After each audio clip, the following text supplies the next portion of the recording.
Oh, yeah. Okay, you want me to start now, I suppose? Yeah, please. Okay, good morning, everybody.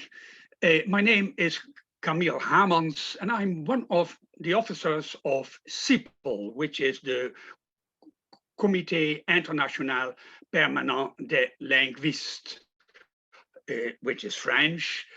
And in English, it is the Permanent International Committee of Linguists.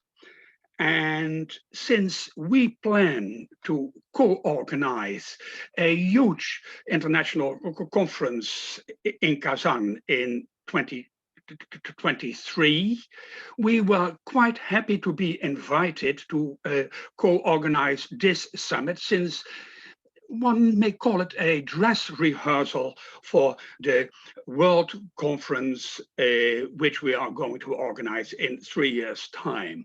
And maybe therefore I could say a few words about CIPL.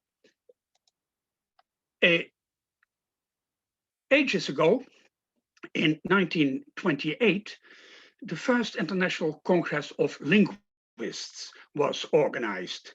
This was in a period just after the Second World War, in which many scholarly disciplines and sciences tried to organize themselves internationally.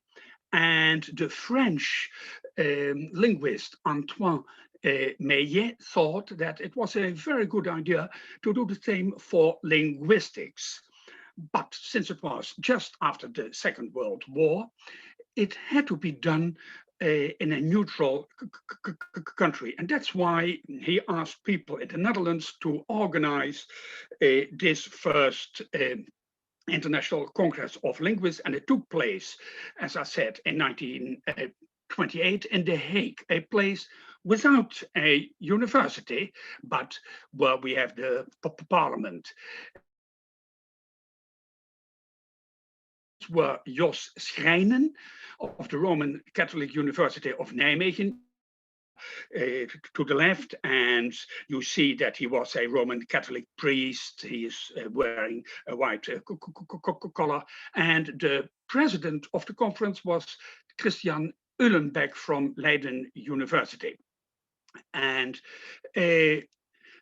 as I said, they organized the conference in The Hague, and here you see the Ridderzaal, which is the main seat of the Dutch parliament, and that is where the conference took place.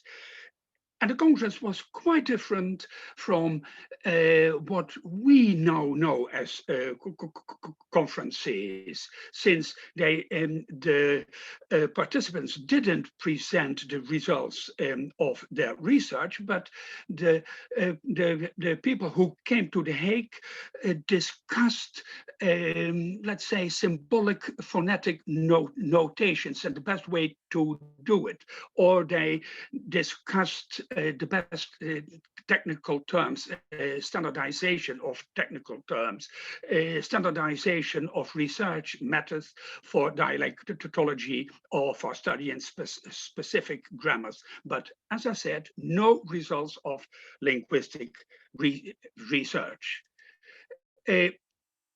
All famous linguists of that period were in The Hague and took part in the conference. And here you see Roman Jacobson, a then still quite young linguist, in those days working in Prague, but he was Russian, as you may know, but also French linguist as Charles Bailly, the successor of de Saussure in Geneva, and his colleague Albert Ségué were there, but also Boas or Bloomfield or Mathesius, also from Prague, Trubetskoy, a Russian prince and linguist who was also in Prague in those days, Bohemil Trinka from the Prague School, but also a well-known Dutchman as the specialist in Celtic languages, Van Hamel, or another priest from Nijmegen University, Jacques van Ginneken, also quite known as one of the founders of what we now call social linguistics. And at the conference, people decided that they should start a Comité International, so an international committee of linguists, and the duty of the committee was to ensure the organization of future congresses. And the Secretary General was the same as the Secretary General of the first conference, that was Jos Schijnen from Nijmegen.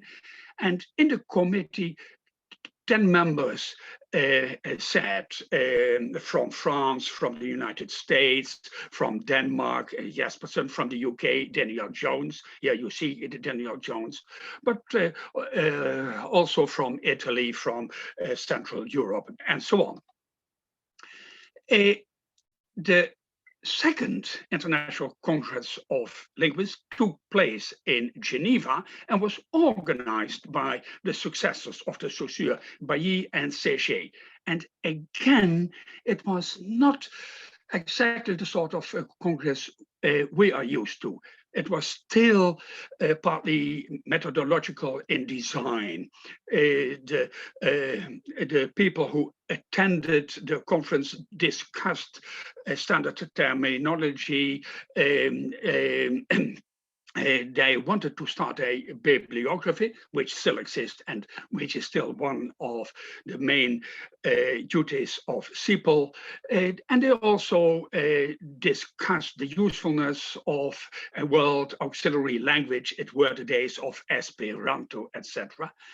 However, there were already some substantive papers, and most of them were presented by people from the Prague school. So this is the first international conference where the Prague school took the floor. And here at the slide you see Bailly and Séché. Séché is the person to the right. I'm not going to discuss all the international conferences, but the fourth in Denmark, organized by Jespersen, was the first conference with a design as the conference of today. It were only papers about research. And now we skip a lot of conferences and move to the 9th International Congress of Linguists, which was organized in Cambridge, Massachusetts, so in the United States. And that was the first time that generative grammar was presented to the international world of linguists. Roman Jacobsen, who was then a full professor of linguistics at Harvard in Boston, which is next to Cambridge, invited Noam Chomsky, who was still a very young linguist in those days, to give his first international plenary. And as Wikipedia states, which established him as de facto spokesperson of American linguistics. And this is to show you that the international conferences of linguists, organized or co-organized by CIPL, are important international conferences where the new developments in the field are presented. And you see the same happening in 1987 at the 14th International Conference in Berlin, in those days in the DDR. And there was an initiative there of Johannes Beckert from Bremen, and he invited the linguists who came to the International Congress to engage for the preservation of endangered languages. And Christian Lehmann, you see him here on the screen, drafted a resolution which was signed by around 250 linguists, and there were altogether a 300 linguists there. And this resolution invited the Congress to engage in the preservation of endangered languages. And actually, it was the starting point of CIPL's engagement with language endangerment. And the Berlin conference said that the first topic for the next conference in Quebec should be language endangerment.